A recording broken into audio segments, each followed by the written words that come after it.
be here, yes you can use my music, and no I don't do tabs. So, as you can see from the title of this video, I am selling some guitars. 5 guitars and a bass guitar specifically, and also I'm going to be selling one if not both my drum kits as well too, but I'll be doing those locally because the sheer logistics of getting all the boxes and stuff to ship a drum kit is like nightmarish, and I'd rather just sell it locally to make it easier on myself. Anyways, back to the guitars. So I figure I would just make a video explaining which guitars I'm selling, where I'm selling them, how much they're going for, etc. Kind of like a Q&A video, except for the questions haven't been asked yet. I'm just kind of trying to answer the questions before anyone has the questions so that everyone knows what's going on. So I'll be selling them on reverb.com, and they will be going up tomorrow. That is Wednesday, August 30th, if you're catching this video late. And, as I've mentioned thousands of times, I am Canadian, so the guitars will be shipping from Canada.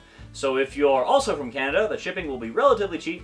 If you are from the States, the shipping will cost a heck of a lot more. And I'm probably not going to ship it to either Europe or Asia because I was already looking at the prices, and that'd be like $500 Canadian, which that's as much as I'm selling some of the instruments for, so no. Hold on a second, let me grab my trusty currency converter so I can tell you the exact prices of shipping. So if you're in Canada, shipping will cost about $40 through Canada Post, and that'll take about 4 to 6 days through expedited and stuff like that. If you are American, shipping also through Canada Post, which will be US Postal Service on your end, will cost at the most 150 Canadian, which converts to about 120 American dollars. I say at the most because I tested a couple zip codes across the country, and some popped up with 130 Canadian, some popped up with 155 Canadian. So I'm just gonna say for the American price, I'm just gonna have shipping at 150 Canadian, which is 120 US dollars. And as I mentioned, shipping to Europe and Asia is ludicrously high from Canada. So it's not that I don't love you guys, it's just that honestly you guys can find instruments at a much cheaper price. There's no, like, look at your local classifieds. Honestly, it's way cheaper to get locally for that kind of stuff. Also worth mentioning is that 4 of the 5 guitars I'm selling are actually discontinued. Either they were special edition one-offs, or they just don't make that body type anymore, or that particular color anymore. So yeah, on top of the fact that you're getting a Little V guitar if you buy one, you also get one that you probably can't find in a store anymore, so that's a thing. So, first on the list is my Chapman Cap 10. Eagle-Eye viewers will notice that this is basically the guitar that I was using from about 2013 to about I'm gonna say early 2016, pretty much exclusively, except for like 7-string stuff. Frickin' love this thing.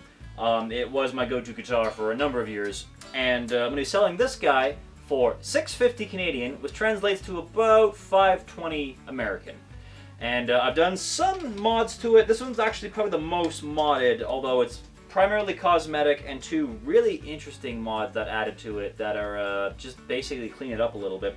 So I got the black pickguard, got one of these special ordered for it just because I like the white on black look. I do still have the tortoiseshell pickguard, which I can ship with as well too if you prefer the classic look. I also got some new knobs for it just because I think they look cool, but again, they're just like a standard kind of, you know, Fender-esque, Strat-esque type knob type, so if you want to just throw those back on, you can. The 2 really cool mods on this guitar though is, first off, strap locks. If you're not familiar, strap locks, basically you put a strap into this little device here, and then this clamps onto your guitar like so. There's one on this side as well too.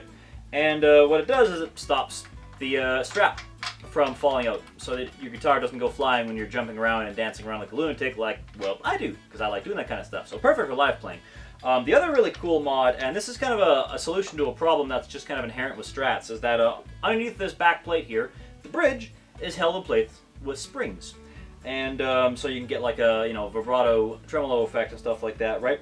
But the problem is the strings vibrate when you play, and especially on this guitar. The strings loved to vibrate on this guitar a lot. So what I've done is I have taken a bit of plastic tubing and stuck it inside of the springs so that you don't get that weird spring reverb effect that you would get on a Strat, right?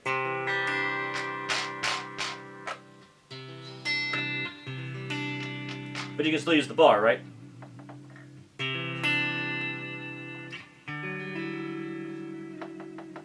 I think I just detune myself, but you get the idea. This also comes with a gig bag as well too, so you got something you carry it around with. Other than that, it's basically just a stock Cap 10. You got your JB, you got your Jazz, you've got your, I want to say this is like an SD1 or something, I think is what it's called. It's one of the single coil pickups.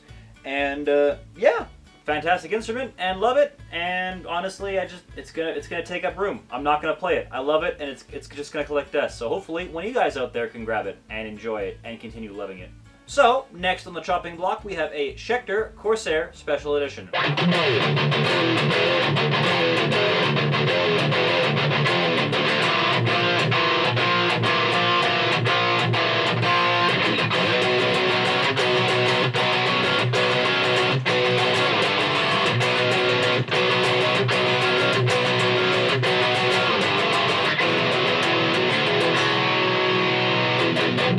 So I'm selling this bad boy also for $6.50 Canadian, again $5.20 American, and basically because it does have some minor wear and tear, nothing too crazy, just some like very minor belt rash, nothing super bad. I mean, the camera can't even pick it up from here, but maybe I can reflect the light onto it a little bit. Like it's right where the light is on this camera, and nothing super crazy. Again, love this thing.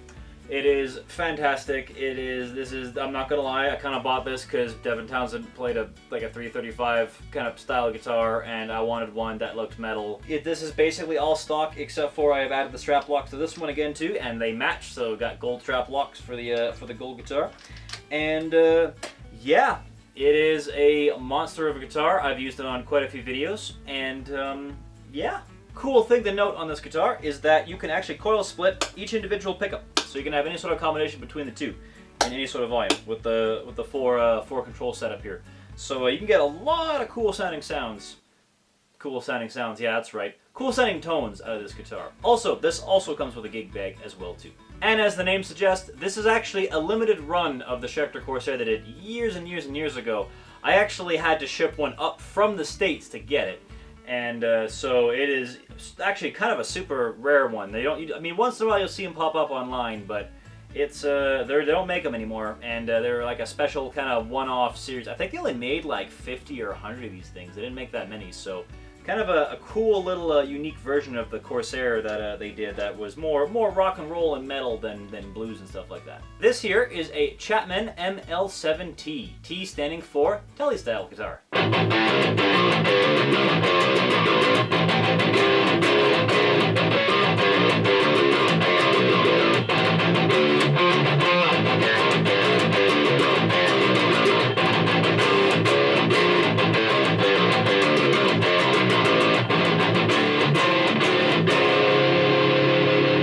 So I'm selling this guy for $600 Canadian, which works out to be about $4.80 American, a little cheaper than the Cap 10, mainly because there is some slight body damage right here. There's a couple dings right here and right here, very small, very minute, and there's like a tiny scratch right there. Just I think it's been kicked around a little bit probably by me in a drunken stupor in the middle of the night. But yeah, it's besides that, it is again a completely stock minus the strap locks again, as you can probably see a theme with a lot of these instruments. And again, a discontinued model, so I don't believe you can get these anymore. So if you are in for a 7-string that is a tad different to your typical 7-string and want to try something a little different, this would be a cool one to check out. And you can probably guess with this guitar again too, it comes with a gig bag. Hold on, I need my notes for this because Ibanez is terrible at naming stuff. This is an Ibanez RG7 FX SPM Prestige 7-string with Juggernaut pickups.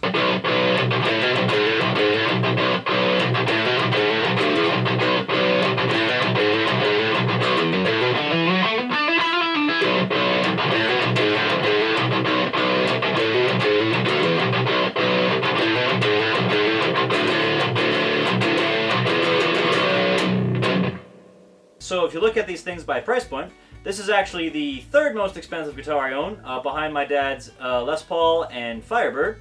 I believe these things run for about $1,400 Canadian, which is mental math, still probably like $1,100 American. Plus it has bare knuckle juggernauts in it. Those are aftermarket.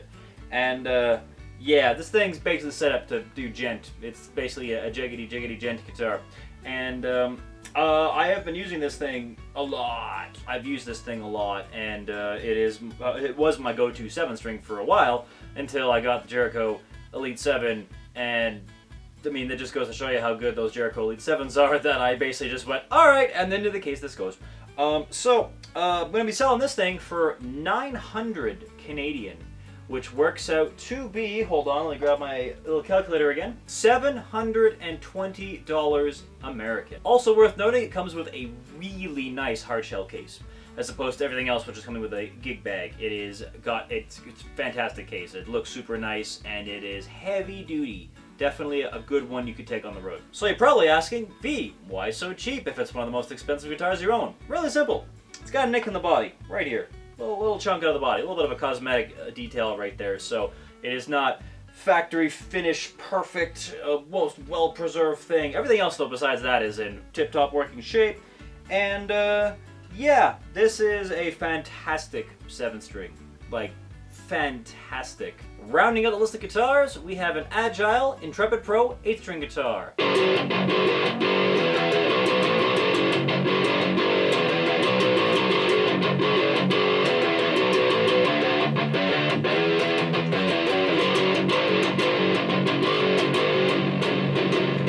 So, selling this bad boy for $550 Canadian or $440 American. And this was actually my go-to 8-string guitar for everything, for any sort of jiggity gent, any sort of low tuning stuff. You'll hear this on stuff like the Heartache cover I did from Undertale, and basically anything that required me to go down to an F sharp. Now I have a guitar that's a 6-string that can do that, because it has the Evertune, so that's pretty great. And one slight thing, there is a slight nick on the body right here. You can see this right here. I mean, you may not see it on the camera, but it's just a slight little, like, tink. Either scratched it, something like that. And I don't believe you can actually get the guitar in this color anymore. I think this is like an obsolete color now. I was actually checking out the website earlier, and yeah, I think it's just red and like charcoal, and then just plain. So, cool color that I think is discontinued. This also comes with a gig bag. And finally, I am selling my Chapman ML-1 bass guitar. Apologies in advance, I am not much of a bass player, so I'm going to butcher this instrument.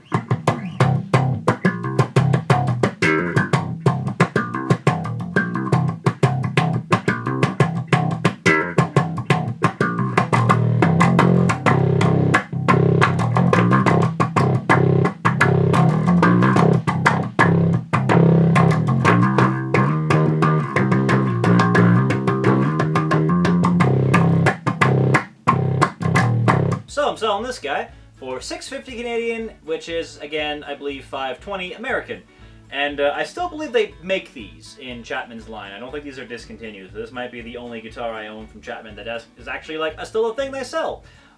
Basically, the only reason I'm selling it is because I discovered very quickly after I got it that I prefer active basses. I just like an active bass system, and both of my other basses have active pickups. So I immediately gravitated towards that over this. I love the fact that it's Babinga, and the fretboard is freaking beautiful. Like, I can't remember what wood it is. I think it's I want to say it's Wenge, but I can't remember what it is.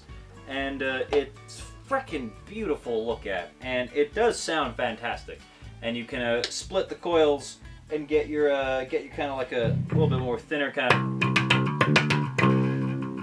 more of like a punk rocky kind of like a. Turn the game up. There you go.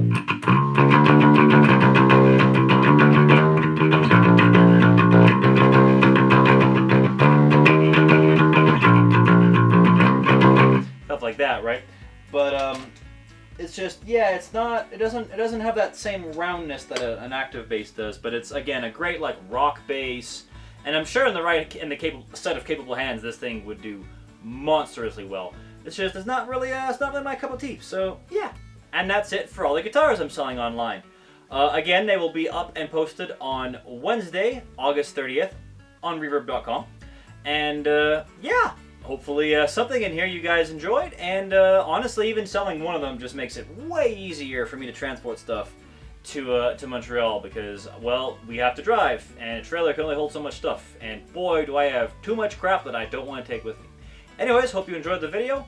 Rock on. Peace out. We'll see you next time.